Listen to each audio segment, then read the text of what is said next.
Biology के 25 महत्वपूर्ण प्रश्नों के बारे में बात कर चुके हैं और यहाँ पर हम केमिस्ट्री, कहने का मतलब क्लास 10th बायोलॉजी के 25 महत्वपूर्ण प्रश्नों के बारे में हम बात कर चुके हैं। और यहाँ पर क्लास 10th साइंस के केमिस्ट्री, कहने का मतलब रसायन विज्ञान के 25 महत्वपूर्ण प्रश्नों के बारे में बात कर चुके हैं। और आज की जो क्लास हो गई वो भौतिक विज्ञान के 25 महत्वपूर्ण प्रश्नोत्तर पर होगी। ठीक है स्टूडेंट्स, समझ रहे हैं आप?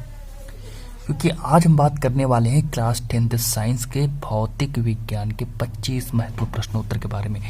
चलिए हम स्टार्ट करते हैं क्लास को। और जितने भी बच्चे इस चैनल पर नए हैं वो चैनल को जल्दी से जल्दी सब्सक्राइब कर लीजिए। ठीक है, क्योंकि स्टूडेंट्स ये जो चैनल है सिर्फ आप लोगों की प्रिपरेशन के लिए ही बनाया गया है। सिर्फ इस चैनल पर आपको क्लास 10th के सभी सब्जेक्टों की तैयारियां आप यहाँ पर आसानी से कर सकते हैं, बिल्कुल फ्री में कर सकते हैं।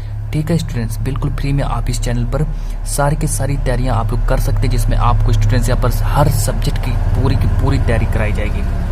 चलिए हम स्टार्ट करते हैं। अपना जो पहला मेरा प्रश्न देखिए क्या कह रहा है। अब चलिए 25 महत्वपूर्ण प्रश्न उत्तर के बारे में बात करेंगे। ठीक है 25। अब प्रश्न नंबर 1 कह रहा है कि जो समतल दर्पण की जो फोकस दूरी होती है, समतल दर्पण की जो फोकस दूरी होती है वो कितनी होती है? प्रश्न नंबर आपका 1 रहेगा।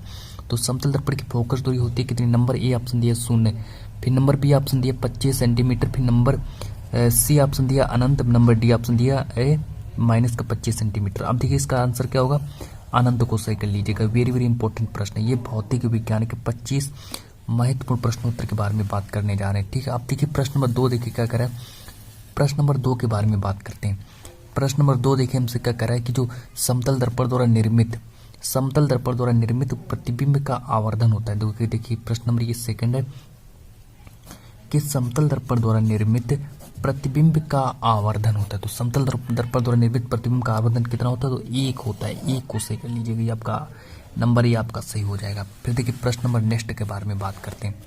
अब प्रश्न नंबर नेक्स्ट देखिए मेरा क्या कह रहा है कि एक समतल दर्पण की जो प्रश्न नंबर नेक्स्ट देखिए, ये थोड़ा न्यूमेरिकल टाइप का प्रश्न है। ठीक है स्टूडेंट्स, न्यूमेरिकल टाइप का प्रश्न है। प्रश्न कह रहा है कि एक उत्तल दर्पण की फोकस दूरी 10 सेंटीमीटर है। एक उत्तल दर्पण की फोकस दूरी कितनी है? तो एक उत्तल दर्पण की फोकस दूरी 10 सेंटीमीटर है। अब देखो आगे क्या कह रहा है कि दर्पण की हमको वक्रता त्रिज्या ज्ञात करनी। तो दर्पण की वक्रता त्रिज्या कितनी? तो यहाँ 20 सेंटीमीटर हो जाएगी। तो आपका ये जो नंबर बी, ये जो बी ऑप्शन दिया ये आपका सही हो जाएगा। तो बी नंबर जो दिया ये आपका सही हो जाएगा 20 सेंटीमीटर। अब देखिए प्रश्न नंबर नेक्स्ट के बारे में बात करते हैं। प्रश्न नंबर 5 देखिए मेरा क्या कह रहा है। प्रश्न नंबर 5 कह रहा है कि जो मानव नेत्र द्वारा किसी वस्तु का प्रतिबिंब बनता है। तो हमेशा याद रखना है कि मानव नेत्र के द्वारा अगर किसी वस्तु का प्रतिबिंब अगर बनने की अगर बात की जाए तो वो हमेशा रेटिना पर ही बनेगा। ठीक है, तो आप लोग रेटिना को सही कर लीजिएगा। और प्रश्न नंबर 6 अब स्क्रीन पर लाते हैं हम प्रश्न नंबर 6 को। अब देखिए प्रश्न नंबर 6 को हम स्क्रीन पर लाते हैं। बिल्कुल आप लोग क्लास को पूरा का पूरा अंत तक देखिएगा। अब देखिए स्क्रीन पर लाते प्रश्न नंबर 6 को। प्रश्न नंबर 6 देखिए मेरा क्या कह रहा है कि एक अश्वशक्ति बराबर होता है। अब ये देखिए प्रश्न नंबर आपका 6 रहेगा कि एक अश्वशक्ति कितना होता है। तो एक अश्वशक्ति जो होता है वो 746 वाट के बराबर होता है। एक अश्वशक्ति किसके बराबर होता है? तो एक अश्वशक्ति जो होता है ये 746 वाट के बराबर होता है। अब देखिए प्रश्न नंबर 11 को देख लेते हैं कि वैद्युत शक्ति का मात्रक होता है। वैद्युत शक्ति का मात्रक क्या होता है? तो इसमें वोल्ट दिया है, एम्पियर दिया है, वाट दिया है और ओम दिया। तो इसमें देखिए राइट आंसर हो जाएगा आपका वाट। वैद्युत शक्ति का मात्रक क्या होता है? वैद्युत शक्ति का मात्रक वाट होता है। अब देखिए प्रश्न नंबर 12 की ओर बढ़ते हैं। कहने का मतलब प्रश्न नंबर 12 को लाते हैं स्क्रीन पर। सारे के सारे इंपॉर्टेंट प्रश्न हैं। अब देखिए यहाँ पर कह रहा है कि जो एक गतिमान आवेशित कण उत्पन्न करता है। जो एक गतिमान आवेशित कण जो है वो क्या उत्पन्न करता है? जिसमें नंबर ए ऑप्शन दिया केवल चुंबकीय क्षेत्र, फिर नंबर सी दिया केवल विद्युत क्षेत्र, फिर नंबर बी ऑप्शन दिया चुंबकीय क्षेत्र व दोनों। इसको सही कर लीजिएगा। जहां पर भी आपको चुंबकीय क्षेत्र व दोनों ऑप्शन देखने को मिले उसको बिल्कुल सही करिएगा। अब देखिए प्रश्न नंबर नेक्स्ट जो है वेरी वेरी इंपॉर्टेंट प्रश्न है। अब देखिए प्रश्न नंबर नेक्स्ट क्या कह रहा है कि निम्न में से कौन सी एक परत है जो पराबैंगनी किरणों को पृथ्वी पर आने से रोकती है। हमको अब उस किरण का नाम बताना है जो कि पराबैंगनी किरणों को पृथ्वी पर आने से रोकती है। तो चलिए उस किरण का नाम क्या है? तो उस किरण का नाम है ओजोन परत। उस परत का नाम क्या है?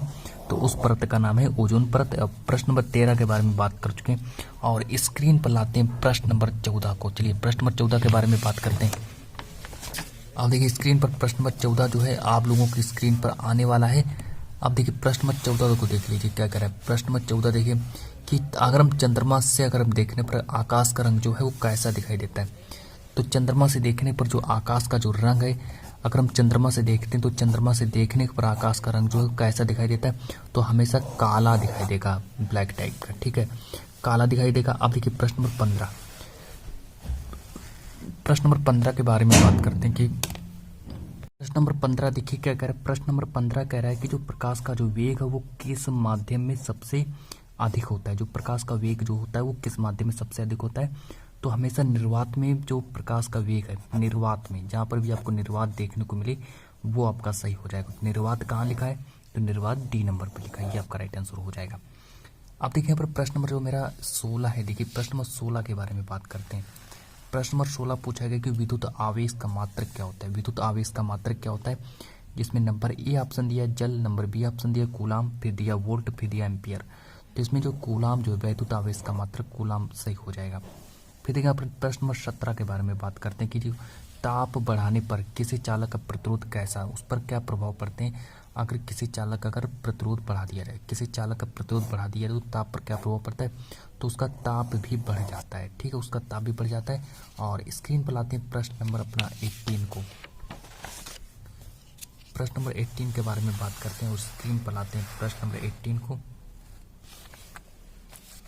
इस बार हमसे पूछा जाएगा कि जो प्रतिरोध का मात्रक क्या होता है। तो प्रतिरोध का मात्रक क्या होता है, तो प्रतिरोध का मात्रक होता है ओम। ये प्रश्न नंबर 18 आपका रहेगा, ठीक है, प्रतिरोध का मात्रक ओम होता है। प्रश्न नंबर 19 के प्रश्न नंबर 19 के बारे में बात करते हैं कि डायनमो उत्पन्न करता है। तो डायनमो क्या उत्पन्न करता है, तो डायनमो हमेशा वैद्युत वाहक बल ही उत्पन्न करेगा, ठीक है, डायनमो वैद्युत वाहक बल उत्पन्न करता है। अब देखिए प्रश्न नंबर 20 के बारे में बात करते हैं। प्रश्न नंबर 20 को देखिए थोड़ा सही से समझिए। प्रश्न नंबर 20 कि वेबर जो है, वेबर किस भौतिक राशि का मात्रक है।